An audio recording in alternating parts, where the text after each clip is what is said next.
حضرت سیدنا غوث اعظم رضی اللہ تعالی عنہ کی ڈوبی ہوئی کشتی کا کرامات سٹوری ان ہندی۔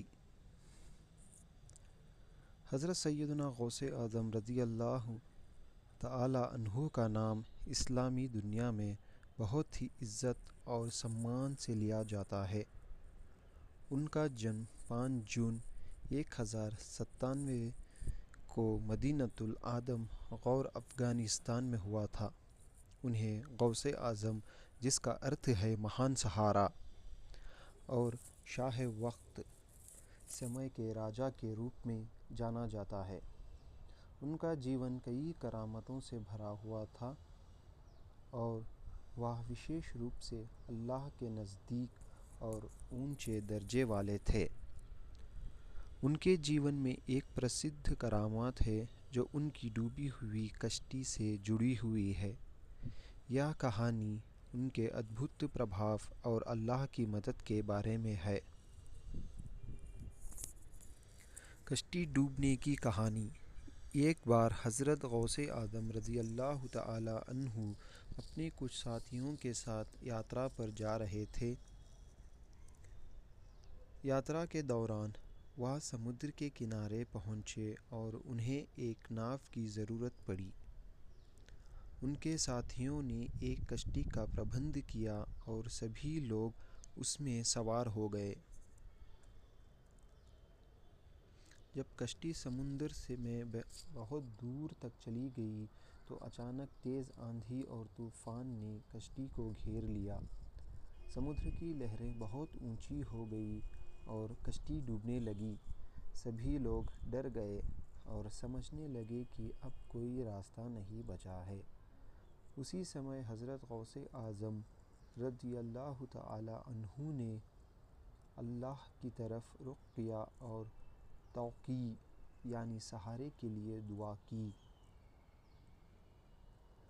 حضرت غوث اعظم رضی اللہ تعالی عنہ نے اللہ سے اس کشتی کے بارے میں مدد کی دعا کی اور اللہ کے آدیش سے کشتی ایک ہی پل میں استھر ہو گئی۔ طوفان رک گیا اور سمندر کی لہریں شانت ہو گئیں۔ کشتی جیسے جادو کی طرح واپس اپنے راستے پر چل پڑی۔ سبھی لوگ حیران رہ گئے اور انہیں یہ احساس ہوا کہ یہ ایک وشیش کرامت تھی جو حضرت غوث اعظم رضی اللہ تعالی عنہ کے نزدیک اور اللہ کی طاقت سے ہوئی۔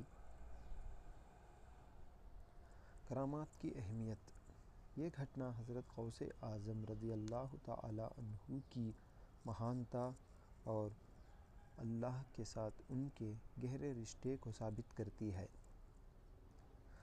حضرت غوث اعظم رضی اللہ تعالی عنہ کے زندگی میں انیک کرامتیں گھٹی اور اس طرح کے کرامات ان کے وشواس، توکل اور اللہ کی مدد کا پرتیک تھے۔ یہ بھی درشاتا ہے کہ اللہ کے نیک بندے جن کا دل پوری طرح سے اللہ کے پرتی وفادار ہوتا ہے، ان کے لیے اللہ اپنی مدد بھیجتا ہے، چاہے وہ کسی بھی مشکل پرستھی میں کیوں نہ ہو۔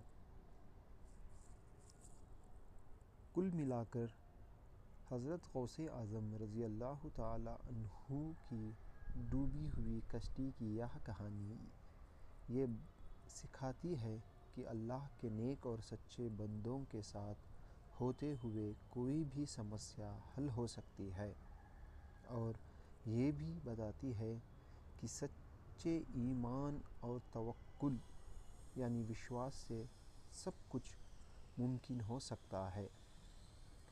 اس کرامات نے لوگوں کو یہ سکھایا کہ اللہ کی مدد سے کوئی بھی کٹھنائی پار کی جا سکتی ہے اور ہر مشکل کا حل موجود ہے، بشرطیکہ انسان اپنے دل کو پوری طرح سے اللہ کے حوالے کر دے۔